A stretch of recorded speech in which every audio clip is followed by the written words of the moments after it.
Assalamualaikum warahmatullahi wabarakatuh. Perkenalkan, nama saya Eka Apriyadi Farhati Nafiah, semester 6, Program Studi Sarjana Terapan Kebidanan dan Profesi Bidan Semarang, Politeknik Kesehatan Kementerian Kesehatan Semarang. Di sini, saya akan memberikan edukasi mengenai perawatan dan tanda bahaya ibu nifas. Selamat menyaksikan. Yang pertama, pengertian masa nifas. Apa sih masa nifas?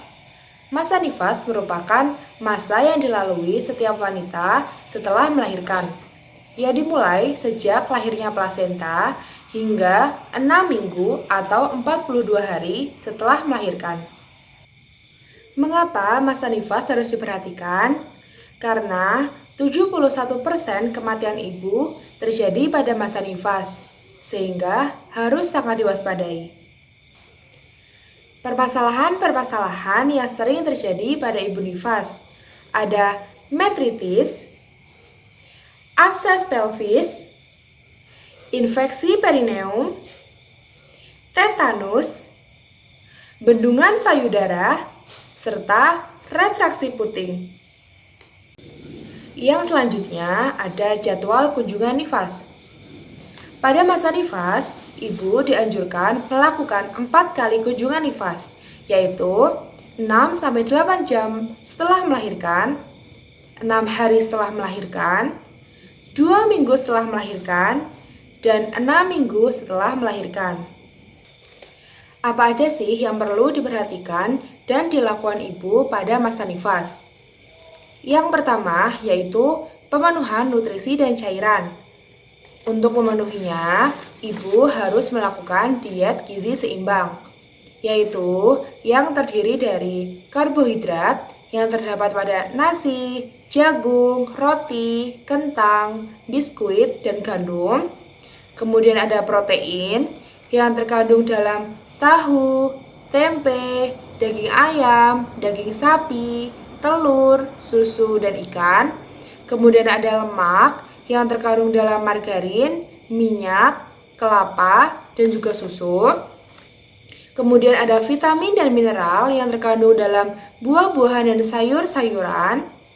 Konsumsi cairan 2-3 liter dalam sehari. Kemudian mengonsumsi tablet tambah darah serta mengonsumsi vitamin A. Lalu, bagaimana nutrisi dan cairan pada ibu nifas dengan riwayat tekanan darah tinggi?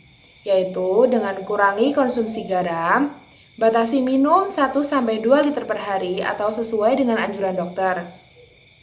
Kemudian, ibu nifas dengan luka jahitan jalan lahir atau luka operasi sesar bisa mengonsumsi ekstra putih telur atau ikan gabus. Nah, ibu nifas membutuhkan asupan nutrisi dan cairan yang cukup untuk memulihkan kondisi ibu, mempercepat penyembuhan luka, menjaga asupan nutrisi ibu dan bayi melalui ASI, serta penting sebagai bagian dari 1000 hari pertama kehidupan bayi. Selanjutnya, menjaga kebersihan diri. Ibu nifas wajib menjaga kebersihan dirinya untuk mencegah infeksi. Nah, kebersihan diri bisa dipenuhi dengan mandi, ganti baju minimal 2-3 kali sehari, ganti pembalut dan celana dalam setiap habis buang air, jaga luka jahitan tetap bersih dan kering, hindari mengikat perut terlalu kencang, serta cuci tangan sebelum dan sesudah membersihkan kemaluan atau saat akan memegang bayi. Yang ketiga yaitu mobilisasi dini. Mobilisasi dini adalah pergerakan sedini mungkin dengan melatih bagian tubuh untuk peregangan atau belajar berjalan. Mobilisasi dini dilakukan secara bertahap, mulai dari miring kanan atau miring kiri, duduk, berdiri, hingga berlatih jalan. Nah, manfaat dari mobilisasi dini yaitu memperlancar peredaran darah, memudahkan ibu untuk melakukan perawatan bayi, serta memperkuat otot-otot setelah melahirkan, sehingga ibu merasa sehat kembali. Kemudian, istirahat yang cukup. Istirahat sangat diperlukan ibu untuk memulihkan kondisi ibu setelah persalinan, mempertahankan jumlah ASI. Waktu istirahat yang diperlukan ibu kurang lebih 8 jam sehari. Boleh tidur pagi atau siang saat bayi tidur. Kemudian, ibu memberikan ASI dengan metode yang benar dan secara eksklusif selama 6 bulan pertama. Selanjutnya, melakukan perawatan payudara. Perawatan payudara adalah suatu tindakan untuk merawat payudara, terutama pada masa nifas atau masa menyusui untuk memperlancar pengeluaran ASI. Tujuan dari perawatan payudara yaitu memperlancar produksi ASI, melenturkan dan menguatkan puting susu, memelihara kebersihan payudara, serta puting tidak mudah lecet saat menyusui bayi. Hal yang perlu dilakukan ibu selanjutnya yaitu merawat bayi dengan benar dan tidak membuat bayi stres. Hubungan seksual pada masa nifas. Pada dasarnya, hubungan seksual aman dilakukan setelah darah nifas berhenti. Cobalah memasukkan 2 jari ke kemaluan. Bila tidak terasa nyeri, ibu nifas boleh melakukan hubungan seksual. Yang selanjutnya, konsultasikan keluarga berencana atau penggunaan alat kontrasepsi. Pemakaian alat kontrasepsi bertujuan untuk mengatur jarak kehamilan, menjaga kehamilan yang tidak diinginkan, serta menjaga kesehatan ibu dan bayi. Alat kontrasepsi yang dapat digunakan oleh ibu nifas adalah pil KB, suntik KB, implan atau susuk, spiral atau IUD, kondom, dan metode amenor laktasi. Konsultasikan ke bidan atau dokter untuk menggunakan alat kontrasepsi yang tepat sesuai dengan kondisi ibu. Ada beberapa hal-hal yang perlu dihindari pada masa nifas, yaitu membuang ASI yang pertama keluar atau yang biasa disebut dengan kolostrum.